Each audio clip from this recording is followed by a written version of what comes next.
Ahora es noticia Perú, donde tras 4 días de incertidumbre, la Autoridad Nacional Electoral declaró a Pedro Pablo Kuczynski como el nuevo presidente del país. El economista de 77 años ganó por una corta diferencia. Obtuvo 50.12% de votos frente a un 49.88% de Keiko Fujimori. Diferencia que se reduce a 41.684 votos. En un primer y corto discurso como presidente electo, Kuczynski agradeció anoche por el apoyo y prometió trabajar por todos en un gobierno de unidad. También abrió la puerta para el diálogo con sus opositores.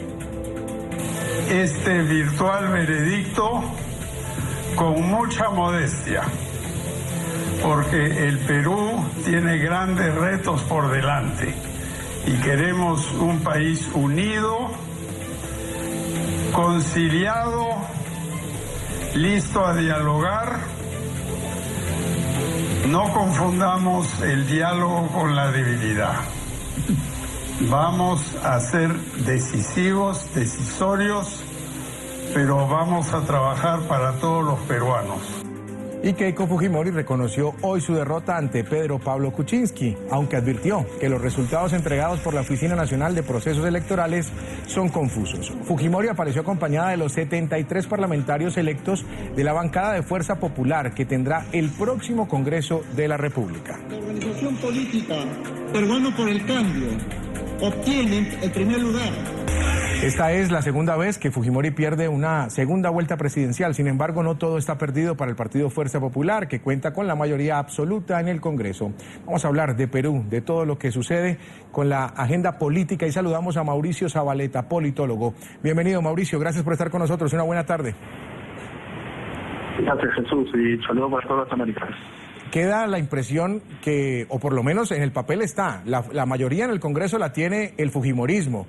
¿Va a gobernar Pedro Pablo Kuczynski con el legislativo en su contra?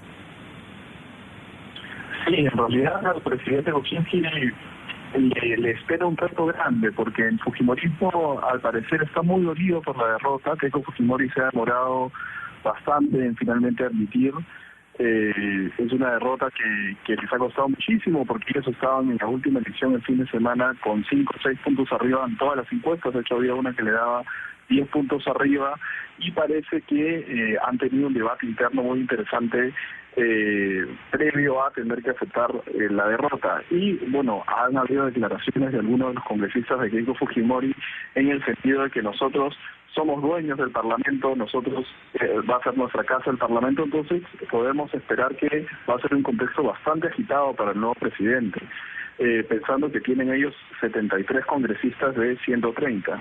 Sí, Mauricio, y lo lleva a uno a pensar quizás que Kuczynski tendrá que negociar con el fujimorismo, y en ese negocio podría entrar la figura de Alberto Fujimori. ¿Cree usted que puede quizás abrirse la puerta para que exista una figura distinta a la que tiene Alberto Fujimori hoy de cárcel? En realidad es bastante complicado y difícil saber, porque Kuczynski está bajo dos paredes, ¿no? Una que es el fujimorismo que tiene controlado el Parlamento, pero por otro lado él es consciente de que ha ganado con los votos del antifujimorismo. Entonces, hacer, por ejemplo, un trato que vincule la libertad de Alberto Fujimori puede ser algo riesgoso, pues tendría como oposición a muchos de sus votantes en la segunda vuelta. Y eso es oposición, no se verá en el Parlamento, pero se puede ver en la calle. Recordemos que la marcha contra Keiko, que se llevó a cabo hace 2 semanas, convocó a cerca de 50.000 personas en las calles de Lima. Entonces también es un gobierno débil que no necesariamente va a querer tener gente marchando en las calles constantemente. Entonces tiene que hilar muy fino Pedro Pablo Kuczynski, y él se ha referido, de hecho, ayer en una entrevista exclusiva con Semana Económica, que es una revista aquí en Perú. Él dijo que no iba a firmar un indulto para Alberto Fujimori, pero que podría abrir la puerta para una ley genérica, general, para que algunos presos en su condición, con mayores de 75 años, y que tienen algunos problemas de salud, puedan cumplir su condena en su casa, como arresto domiciliario. Ahora, no es esperable que el fujimorismo acepte eso, porque ellos lo que quieren más bien es ratificar la inocencia de Alberto Fujimori. Pero, digamos, todo está abierto en este nuevo contexto. Y uno se pregunta quizás por la vida política que le queda a Keiko Fujimori. Algunos analistas ayer aseguraban que ya estaba muerta, que tras esta segunda derrota quedaba muerta. Otros, sin embargo, dicen lo contrario, que está más viva que nunca, que tiene más de 8 millones de votos a su favor, que está muy joven y que tiene la carrera política por delante. ¿Usted cómo la ve? Bueno, yo estaría dentro de la segunda opinión. Yo creo que Keiko Fujimori todavía tiene una carrera política por delante, tiene 40 años. En realidad ha sacado el 40% de los votos, algo que no se había visto en todo el periodo democrático en una primera vuelta. Es la segunda vez que lleva una segunda vuelta, ha quedado por el filo de una navaja fuera de la presidencia. Yo creo que además tiene el partido más poderoso actualmente en el Perú. Ya no es el APRA, el partido histórico del siglo XX.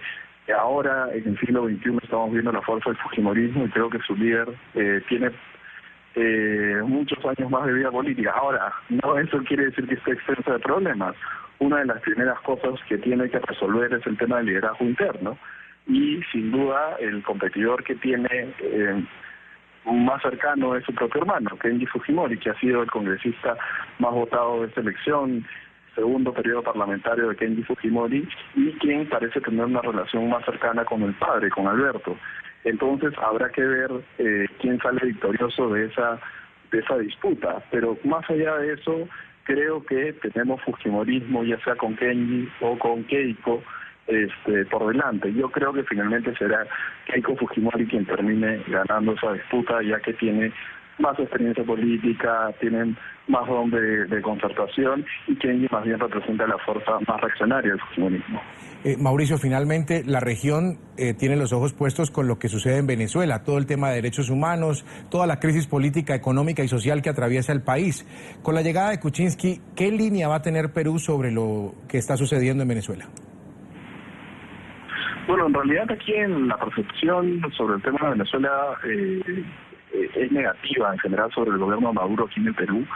Hay una preocupación muy fuerte en relación a que el Perú ha vivido algo similar a lo de Venezuela. En el tema del régimen político hemos vivido el gobierno de Alberto Fujimori, que fue un gobierno bastante parecido, bastante autoritario, con una fachada democrática, pero autoritario al fin.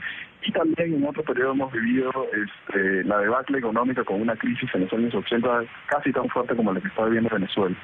Entonces, hay sin duda en los medios de comunicación y en la opinión pública en general un rechazo hacia el gobierno venezolano, pero sin embargo que no se ha traducido en el gobierno peruano, y eso se debe a que Ollanta creció de alguna manera a la sombra y con ciertos favores del gobierno de Venezuela, y por eso, digamos, la Cancillería peruana se mantiene muy cauta hasta ahora, pero yo imagino que con un gobierno de Pablo Kuczynski el Perú será mucho más activo en apoyar mociones que más bien permitan el diálogo en Venezuela y la transición hacia un régimen verdaderamente democrático.